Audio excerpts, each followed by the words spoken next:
lang. Kauban na to ang DSWD. No, kini opisina ni sa gobyerno. Kunya, ang atong presidente si Duterte na may programa para sa mga tao na katulad nimo na 100 years old na, ang gobyerno maghatag og kwarta 100,000 pesos para imo ni, no? Para pampalit nimo pagkaon, pampalit nimo tambal kung sa kinahanglan nimo, no? Kauban nato si Kagawad, ako mayor diri sa Ormoc na, no?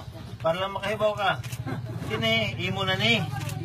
Kunya, kung gusto nimo kining kwarta, pwede nimo dadun sa atong city treasurer para kada semana mag-withdraw lang ka. Manalitan gusto nimo 3,000 kada semana para sa imong kinahanglan, pwede nato buhaton. At least na ang imong mga anak, no? Saksi sila na makadaot ka sa kwarta. Okay? So, kana